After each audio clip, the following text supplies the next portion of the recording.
Over the millennia, several Sith empires rose to challenge the Republic, launching wars of aggression that often left the Republic on the verge of collapse. All of these empires were vicious and highly aggressive, expansionist powers that would never rest until the Dark Lords of the Sith ruled all the galaxy. But there were also considerable differences between how these empires waged war on the Republic. Each Sith empire had different command structures, methods of governance, military technology, and strategies, and their approaches to galactic conquest varied. But of all the Sith empires, perhaps the most unique was the first one, the empire established by the fallen Jedi who conquered the Sith people. This empire was a military machine like no other, and its armies consisted not of armored soldiers and heavy vehicles, but of sword-wielding berserkers and alchemically bred warbeasts. In this video, we'll be taking an in-depth look at the military history of the first Sith Empire, as well as its military technology, command structure, and why it was so unique.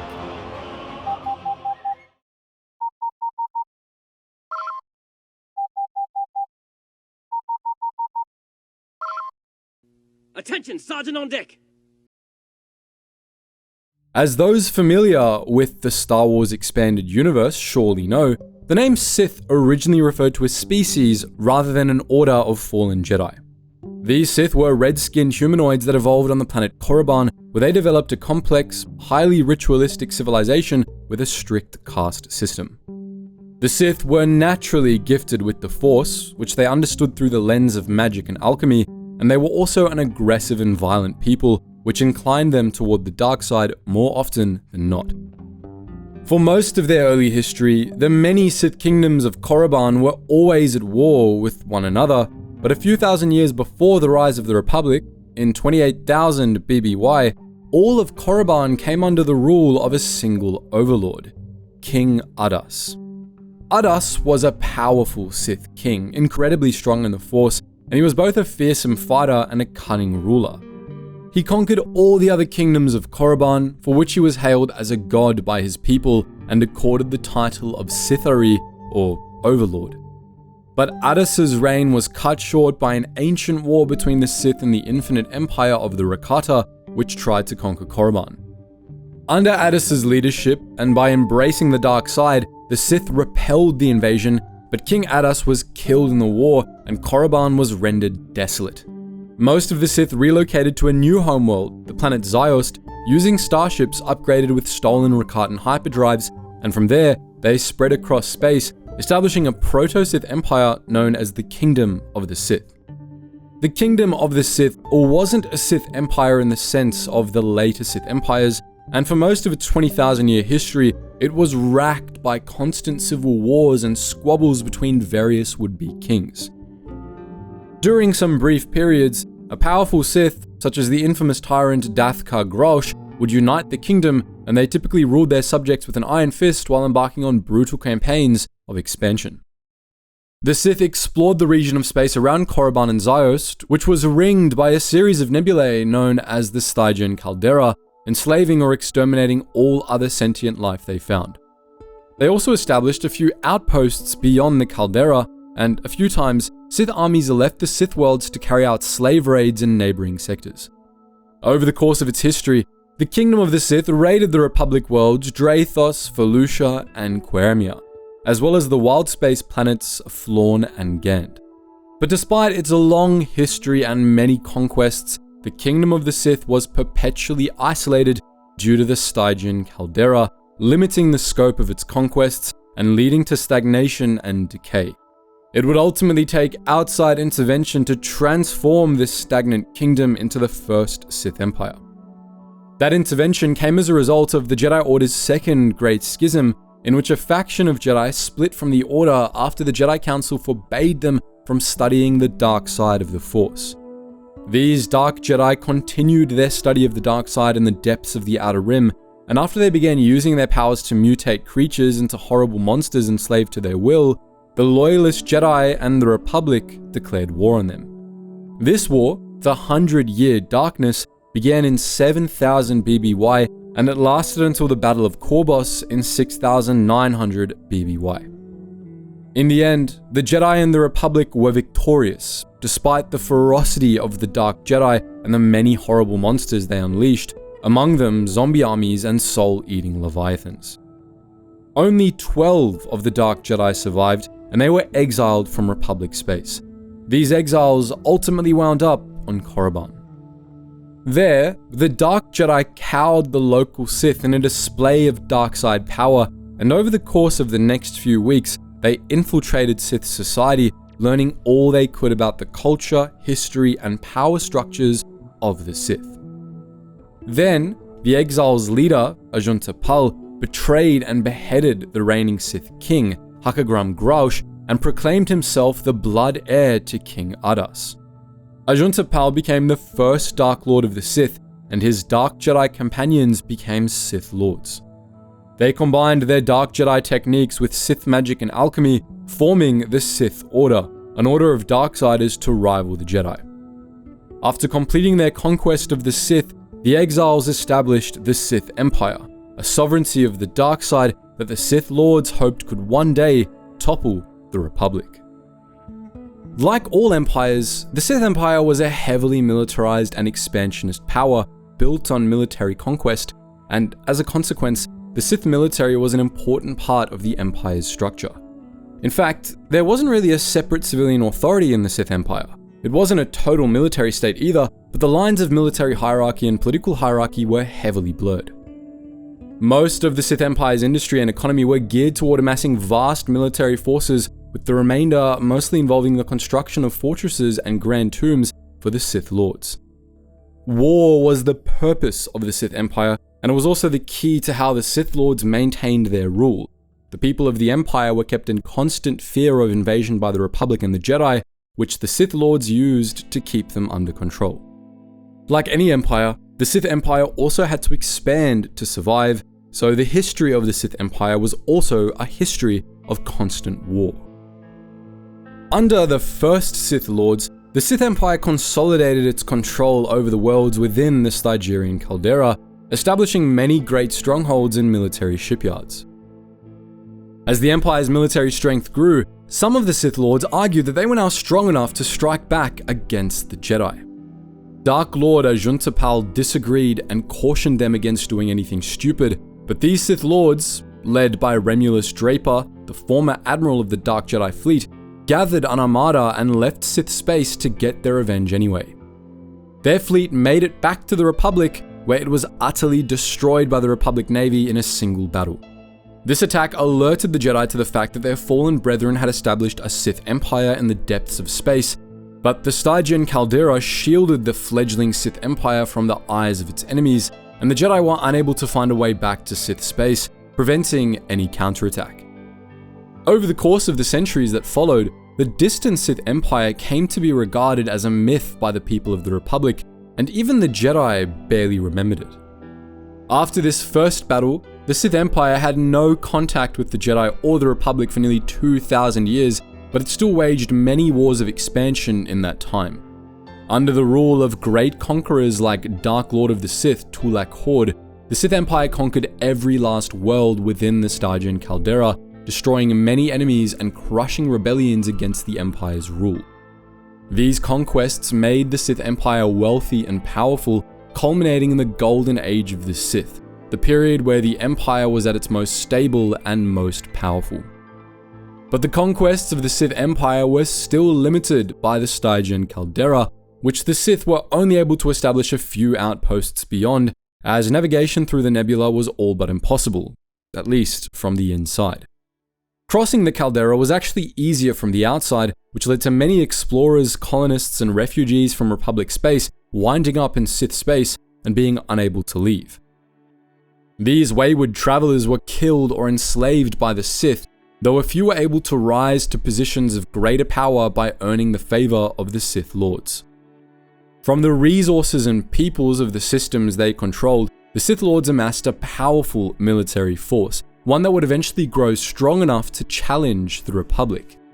But this force was very different from the militaries of later Sith empires, or from any other military in history, for that matter. The reason for this was simple.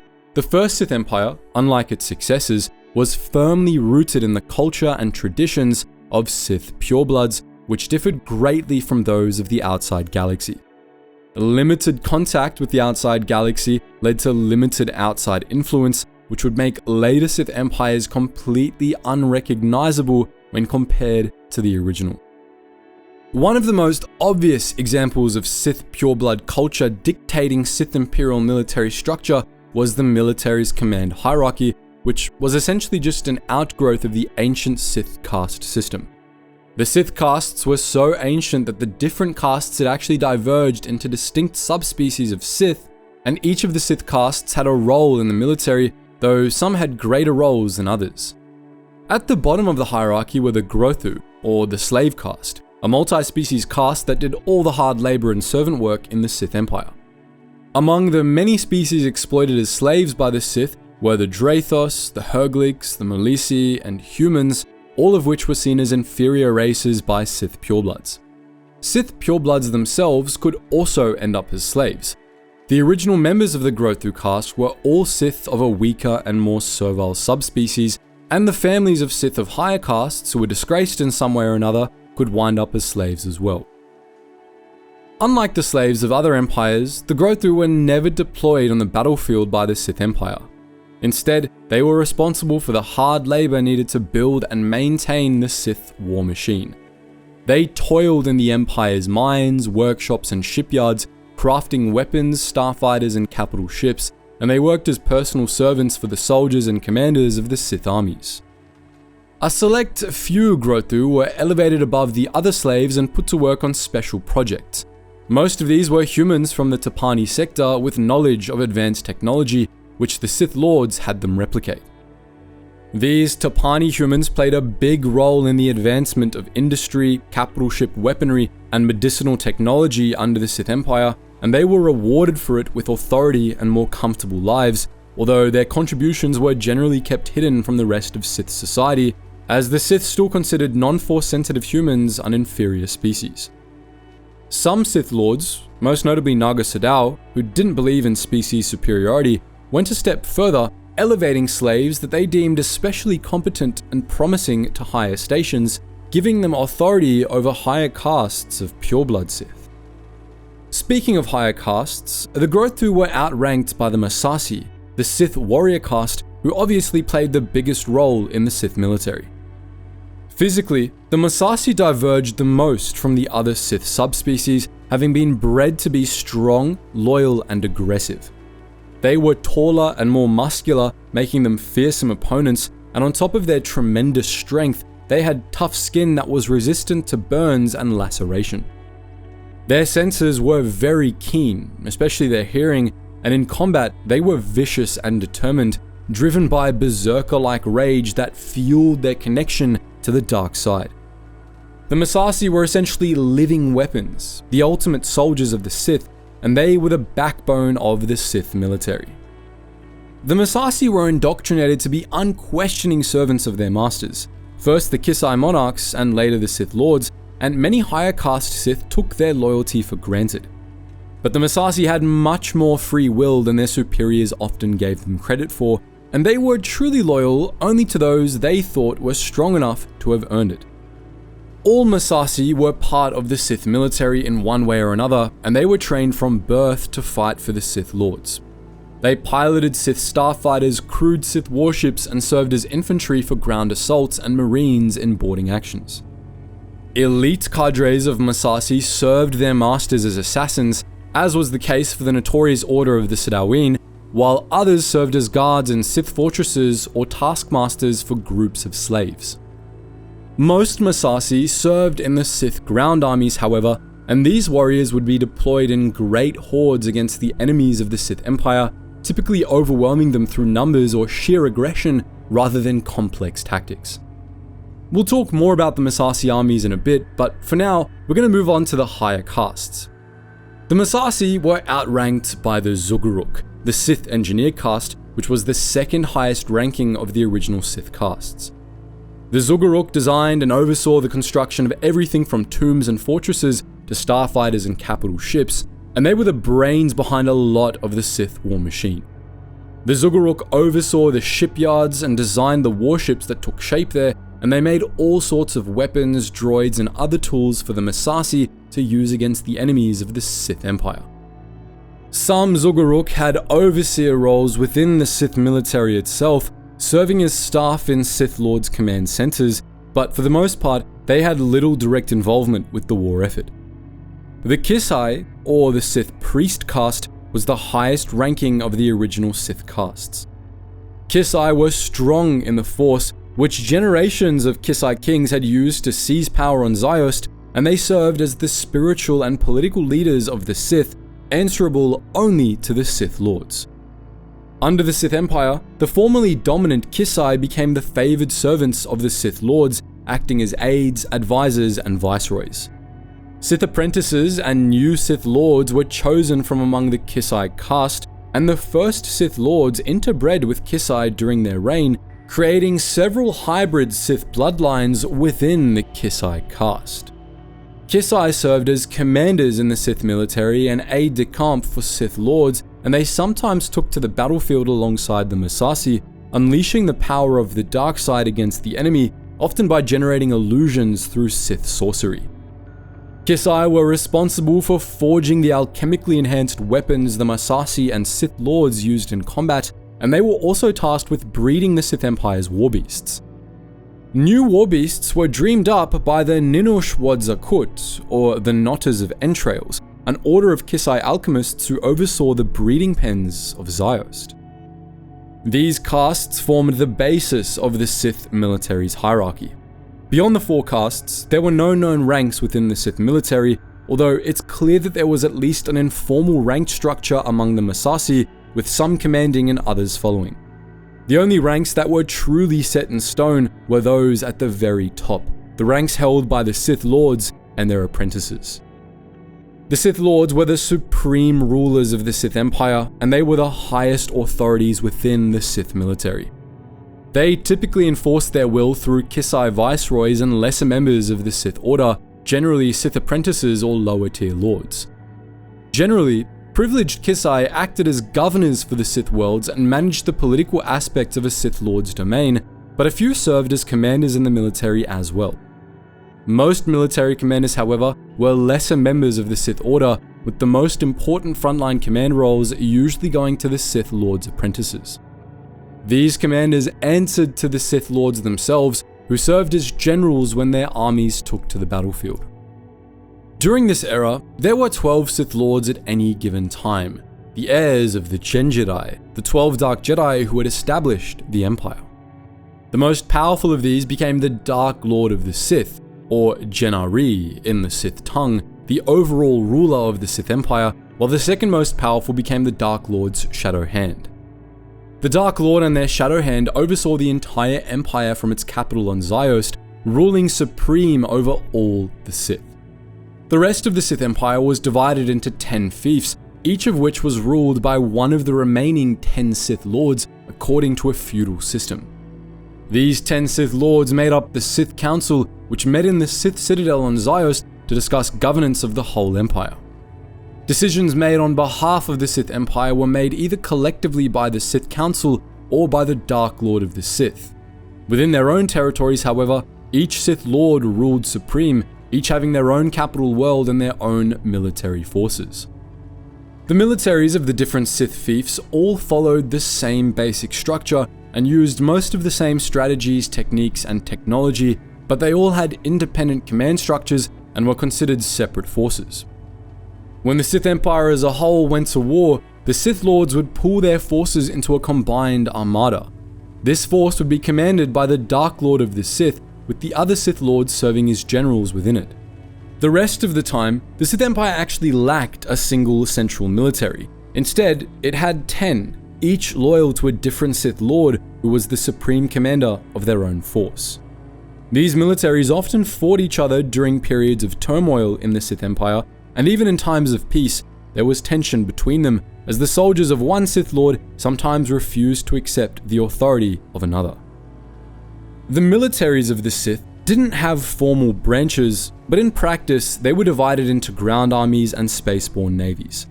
We'll discuss the ground forces first, as those were the most unique element of the Sith military. The hordes of Massassi warriors the Sith loosed against enemy planets were unlike any other army in the galaxy. The tactics employed by these armies were often devastatingly simple. The Massassi charged en masse, killing everything in their path, pushing forwards endlessly until the enemy was defeated. Occasionally, Sith Lords deployed their armies for feints, in pincer maneuvers, or according to other such tactics, but the Massassi were always pressing the offensive. Massassi assassins or saboteurs, as well as the use of sorcery or other large-scale dark side techniques by Kisai or Sith Lords, occasionally added more layers to battle plans, but that was about as complicated as Sith tactics ever got. The most cunning Sith Lords used their powers to create entire illusionary armies to make it seem like their forces were larger than they actually were, a tactic designed to overwhelm the enemy and make them easier to overcome. Most Massassi warriors were lightly equipped by the standards of most militaries. Rank-and-file Massassi only wore skirts and pauldron of fabric or light armor, along with equipment belts, battle helmets, and ornamental alloy discs worn over the chest and back. These outfits left the warriors' stomachs, limbs, and faces completely uncovered, never mind unprotected. Elite Massassi sometimes wore more protective ceremonial armor, but most Sith warriors traveled light, as the Massassi's tough hides provided significant protection on its own. Sith Lords and their apprentices, on the other hand, wore full suits of extremely ornate, alchemically enhanced battle armor. This armor could be made of a variety of metal alloys, often in archaic scale mail patterns, and it was often partly or fully gilded, augmented with force-focusing gemstones or Sith amulets, and decorated with chains, sigils, or fearsome masks. Many Sith Lords poured some of their power into masks, gauntlets, armbands, or other pieces of armor, making them into powerful artifacts of the dark side that could strengthen them in combat. While the Sith had access to blaster technology, they didn't make use of handheld blasters or slug throwers at all. Instead, almost all Sith, from Massassi berserkers to Sith Lords, used a variety of bladed weapons, which Kisai alchemists enhanced and imbued with dark side powers. Typically, these weapons were made from specialized alchemical alloys that were innately receptive to the dark side. The most common Sith weapons were Sith swords, which came in many different varieties. Kisai alchemists enhanced these weapons by submerging them in troughs of blood spilled in anger and sharpening their edges with rare minerals, which ensured the blades never dulled and made them far sharper than any blade could naturally be. Sith swords could parry lightsaber blades and plasma bolts, and some swords were imbued with special powers, allowing them to deliver icy stings or third-degree burns upon contact with exposed skin. Others were laced with poisons, which could kill, paralyze, or inflict severe pain or even blood frenzy on an opponent. Alongside traditional Sith swords, the Sith also made use of alchemically enhanced vibro swords, as well as double-bladed swords and vibro double blades. The most fearsome Sith vibro weapon was the Sith Warsword, a heavy, double-bladed battle staff wielded by the Massassi elite. Other frontline Massassi instead wielded simple alloy battle staffs or alchemically enhanced spears, lances, or bardaches. The Sith Lords of this era mostly used Sith swords as well.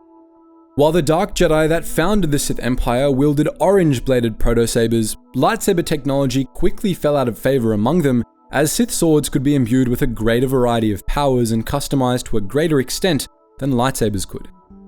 The Sith Lords retained and even improved upon lightsaber technology, eliminating the need for a belt-mounted power pack and creating the first modern lightsabers, but they were rarely used. Only a handful of Sith Lords, most notably Tulak Horde, favored the lightsaber, while most others used Sith swords. The Sith swords of the most powerful Sith Lords became dark side artifacts, many with unique powers.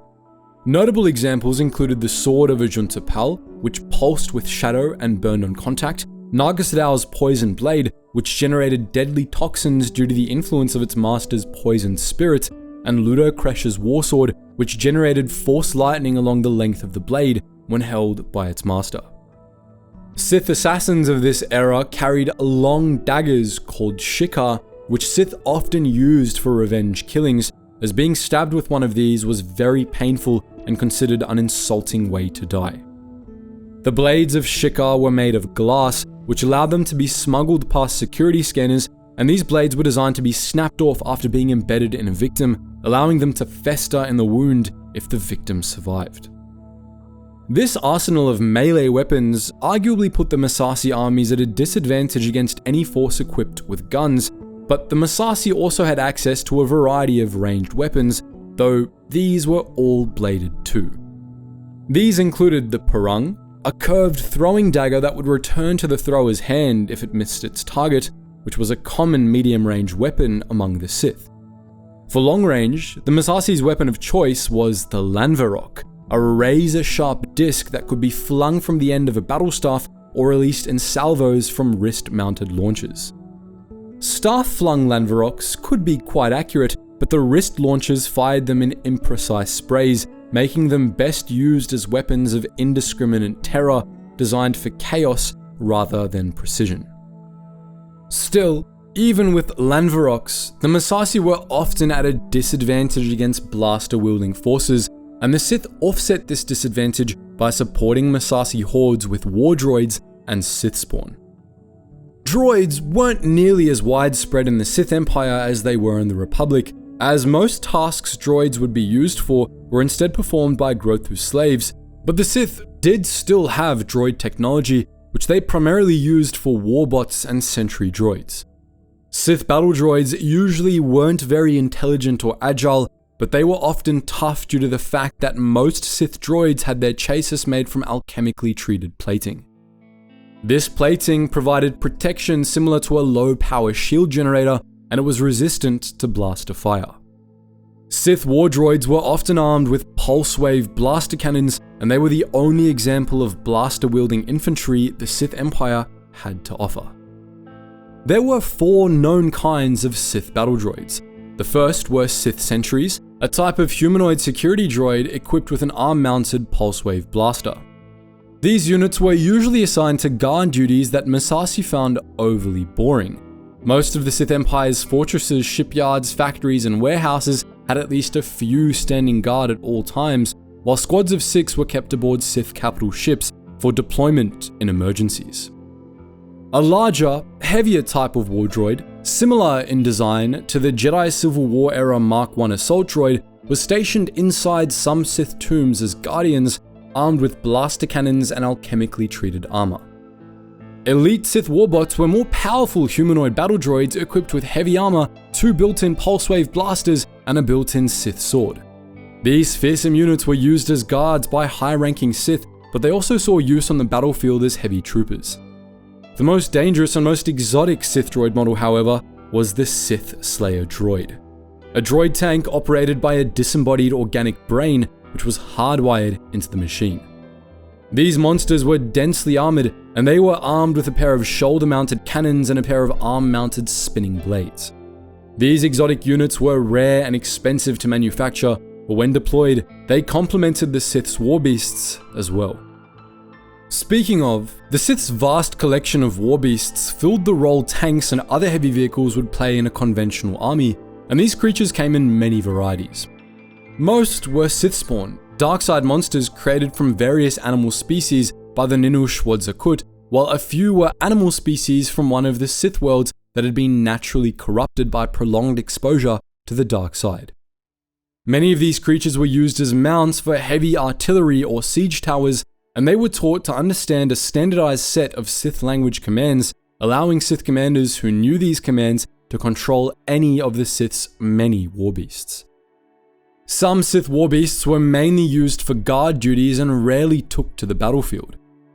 These included the Tuk'ata, a species of ferocious, long-lived, and highly intelligent wolf-like creatures with natural force resistance that guarded the tombs of Korriban, as well as the Hissis, also known as dark-side dragons, a species of massive lizards capable of becoming invisible through the Force and inflicting blood frenzy on a victim with a single bite. The tombs of Korriban were also guarded by Korriban zombies, which were originally created by Dathka Graush.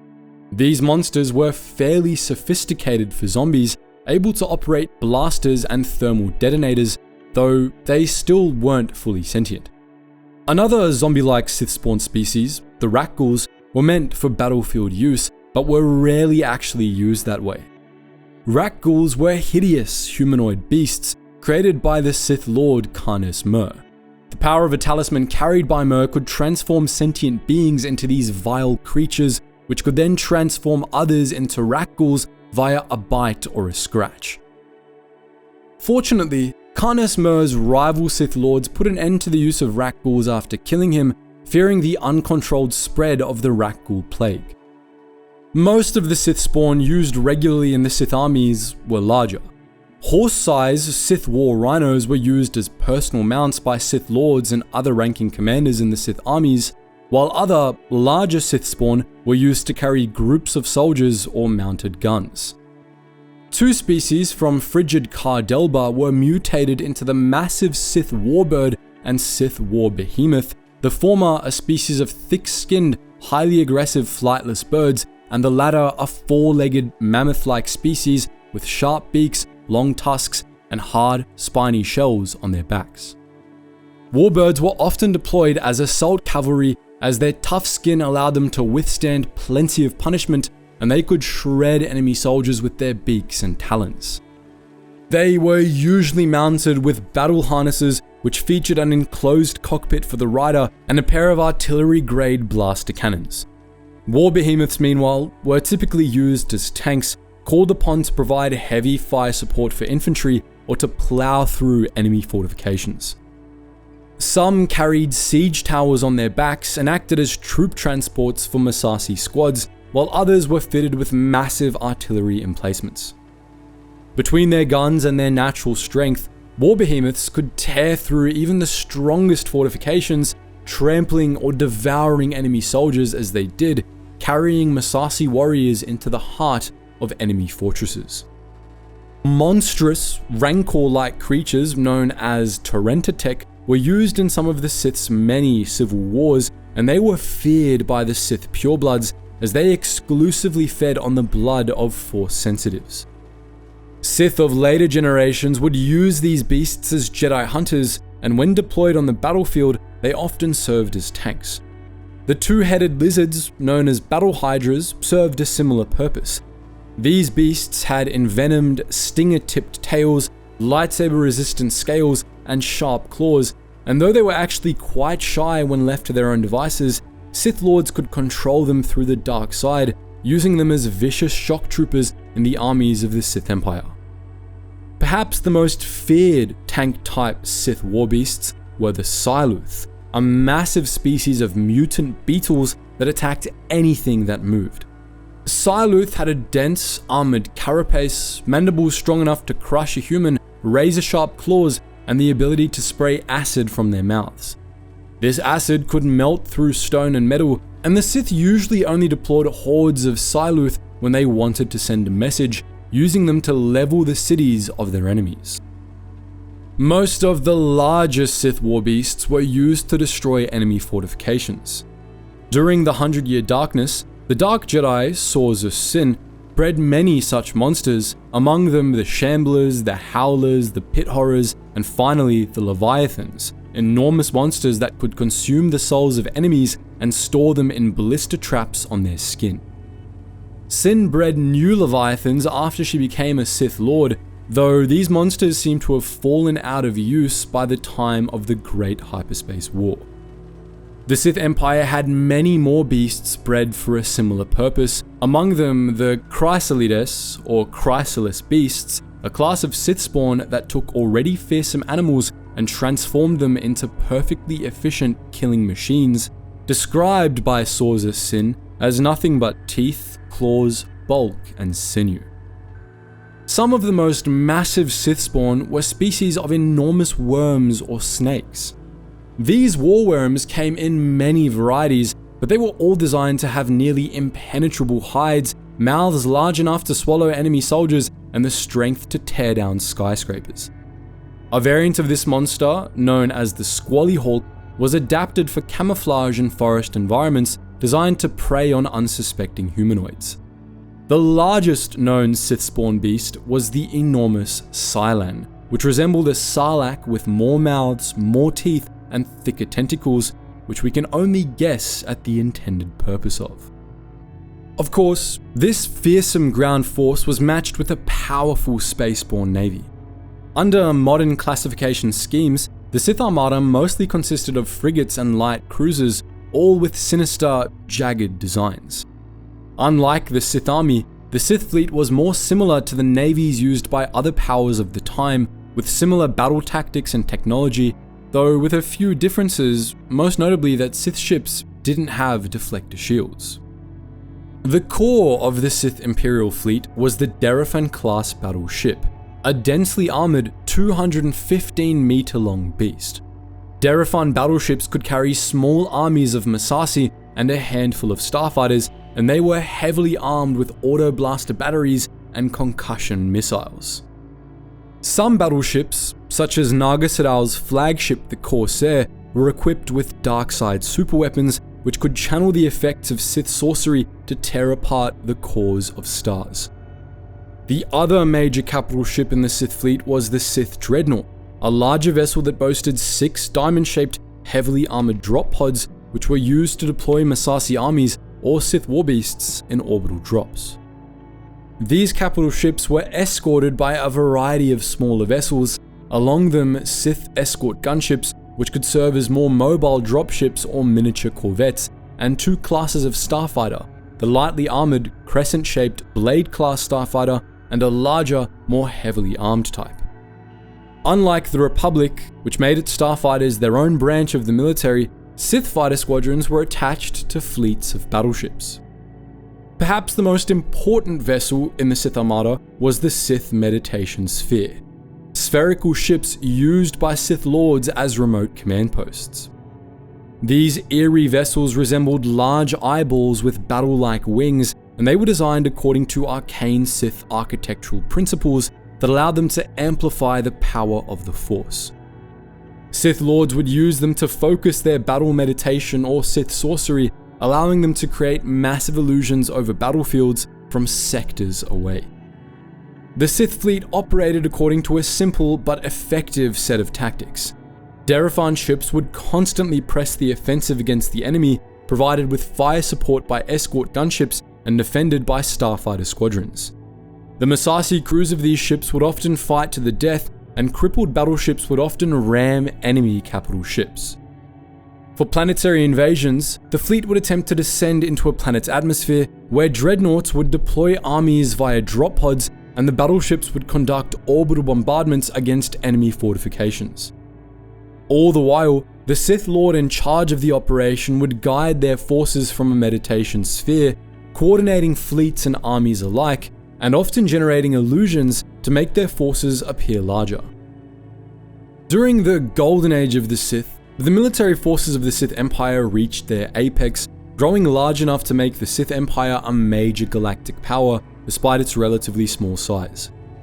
However, during the later years of the Golden Age, and especially during the century-long reign of the Dark Lord Marka Ragnos, this military didn't see any use. By that point, the Sith had conquered all the worlds within the Stygian caldera, and the nebula that had once been their greatest shield was now a major obstacle to their growth. The Sith Empire began to stagnate, and by the death of Marka Ragnos in 5000 BBY, the Golden Age of the Sith was beginning to fade. The Sith were divided over how to proceed after the death of Marka Ragnos. One camp, led by the traditionalist Ludo Kresh, the Sith Lord of Relg, wanted to stay the course Ragnos had set, fearing that expanding beyond the Stygian caldera could invite invasion from enemies that would destroy the Sith Empire. But the other camp, led by the radical Naga Sadow, the Sith Lord of Kar Delba, believed that if the Sith Empire didn't expand, it would stagnate and die. The Sith Lords had built their power on expansion and conquest, Sadow argued, and without fresh blood and resources, that power structure would fall apart. Sadow and Kresh had argued over this even when Ragnos was still alive, and after his death, the two came to blows almost immediately, battling for the title of Dark Lord of the Sith in the middle of Ragnos' funeral on Korriban. But their fight was interrupted by the unthinkable. First, the spirit of Mark Ragnos appeared and warned them that a crucial moment was at hand, and then a Republic starship descended from the sky. This ship was a hyperspace scouting vessel piloted by Gav and Jory Daragon, two siblings from the Koros system who, through blind luck and the guidance of the Force, had made a blind jump from their homeworld in the deep core all the way to Korriban. The Sith took the Daragons prisoner, and their arrival only inflamed the conflict between the two would-be Dark Lords. Ludo Kresh saw the siblings as the herald of a Republic invasion and wanted them executed, while Naga Sadow saw them as an opportunity for expansion. He called for the Sith to use the Daragons' route back to the Republic to launch a full-scale invasion, conquering the Republic in a surprise attack that would put the Sith Empire in control of the galaxy. Through manipulation and a false flag attack on Ziost, Sadow ultimately won out. He was anointed Dark Lord of the Sith, and over Ludo Kresh's protests, he ordered the other Sith Lords to gather their forces and prepare for war. Sadow's push for war with the Republic wasn't just a matter of greed or hunger for power. Naga Sadow understood that the Sith Lords had spent the past 2,000 years using fear of invasion by the Republic and the Jedi to keep their subjects in line, distracting them from their own oppression with the specter of imagined external threats. He knew that, if the Sith went on the defensive and hid from the Republic instead of confronting it, as Ludo Kresh wanted, the invasion would never come, and there was a chance that the lower Sith would begin to see through the lies that kept them under control. If Kresh had his way, the Sith Empire would either stagnate and decay until it was a shadow of its former self, or it would be ripped apart from within. The very nature of the Sith Empire, and of Sith ideology itself, meant that it had to invade the Republic. 5 Sith Lords did as Sadow ordered and gathered their forces immediately, including Shah Dukhan, the Lord of Chodos, who became Sadow's chief general. Ludo Kresh refused the order, however, as did 2 hardliners aligned with him, the Sith Lords Horak Mul and Dor Galram. Instead, Kresh and his allies gathered their forces to attack Sadow's fortress on Kar Delba, hoping to kill the Dark Lord and prevent war with the Republic. But in doing so, they fell into a trap laid by Sadow. The fortress they were attacking was a decoy for Sadow's true stronghold on the moon Kashyyyk, and the Massassi crews of the Sith Lord's ships were secretly loyal to Sadow. Sadoween assassins killed Horak Mul and Dor Galram, taking control of their ships and turning on the rest of Kresh's fleet. Ludo Kresh was forced to flee, while Sadow's allies gathered on Kashyyyk, where they began planning their assault. During Kresh's attack on Kar Delba, Sadow had allowed Jory Daragon to flee back to the Republic in her ship, unaware that a tracking device had been sent back with her. Gav Daragon, meanwhile, was groomed by Sadow into becoming his Sith apprentice, and Sadow made him a commander of the invasion fleet, promising that he would get to liberate his people from the oppressive system of the Republic. When all the preparations were made, Sadow gathered all the military might of the Sith Empire, not leaving even a single ship behind, and sped down the Daragon Trail to the Koros system. Thus began the Great Hyperspace War. Before the Republic's defenders could process what was happening, Sadow had begun a siege of the 7 worlds of the Koros system, and other fleets advanced deeper into the core worlds, attacking Medalos, Basilisk, Thokos, Shulken, Kakilius, Forost, Ixtla, and even Coruscant itself. On each of these worlds, the Sith deployed the full might of their armies, filling the skies with Derriphan battleships and Blade-class interceptors, while hordes of Massassi warriors, Sithspawn, and Sith Lords fought on the ground. Shah Dukhan led the assault on Coruscant, while Gav Daragon commanded the fleet attacking Koros. Naga Sadow, meanwhile, was far from the front lines. He holed himself up in a Sith meditation sphere parked above the red supergiant Primus Golud, where he used the power of the dark side to augment his forces with enormous illusions, generating phantom fleets and armies to fight alongside his real ones. The Republic military and even the Jedi were quickly overwhelmed. Sadow might have succeeded in taking the heart of the Republic had it not been for Gav Daragon, who realized that Sadow had been manipulating him and confronted him above Primus Golud, interrupting the Dark Lord's meditation. In an instant, Sadau's phantom armies vanished, leaving the Sith's much smaller real forces scattered and out of position. The Jedi and the Republic military quickly trounced them, driving them from Coruscant, the Koro system, and the other core worlds. Sadau had no choice but to order a full retreat, and the tattered remains of the Sith Armada fled back to Korriban. There, Sadau learned that, in his absence, Ludo Kresh and his supporters had seized control of the Sith Empire, anointing Kresh the true Dark Lord of the Sith. Kresh's private fleet had gathered above Korriban to await Sadau's return, and after Kresh declared that Sadau was exiled from the Sith Empire, the followers of the two Dark Lords tore into each other.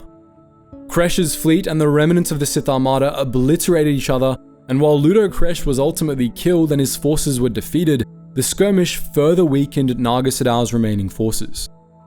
When the Republic Navy came roaring down the Daragon Trail in pursuit of the invaders, Sadau and his fleet didn't stand a chance against them.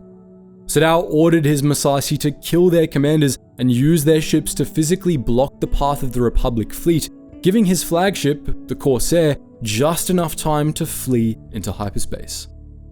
With both Sadau and Kresh gone, the Sith Empire was left leaderless. Shah Dukhan became the acting Dark Lord of the Sith, and as Republic forces poured into Sith space, he ordered the Massassi to begin suicide attacks against the invaders out of desperation.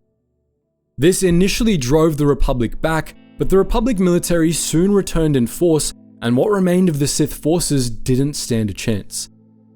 In the ensuing Republic counter-invasion, the Republic Navy destroyed what remained of the Sith fleet, while on the ground, Massassi warriors fought to the death or committed ritual suicide. The Sith fought with scorched earth tactics, making the Republic bleed for every world it took, and on the orders of the Sith Lords, any Sith force that faced certain defeat would massacre the civilian population of that planet before committing ritual suicide en masse.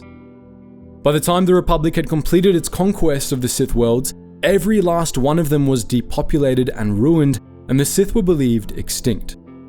Hoping to prevent the Sith Lords from ever returning, the Jedi then destroyed or seized all the Sith artifacts and dark side sacred sites they could find.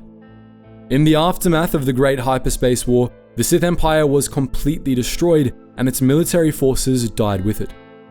But this wasn't the end of the Sith. Many scattered Sith factions fled the Sith Empire during the Republic invasion. Naga Sadau and his loyal Massassi had gone to Yavin 4, while others took refuge on Thul, Vjun, Tund, and other worlds. One large fleet, composed of refugees from across Sith space and the last remnants of the Sith Armada, fled to the unknown regions, led by a Dark Lord called Vitiate and a faction of radicals known as the True Sith. These scattered remnants of the Sith would spend the next few centuries in hiding, waiting for the day when the Sith could return and exact their revenge. But that's a story for another time. So what do you think? Would you like to see more videos about the ancient Sith Empire? Let us know your thoughts in the comment section below. And as always guys, thank you so much for watching, and I hope to see you in the next video.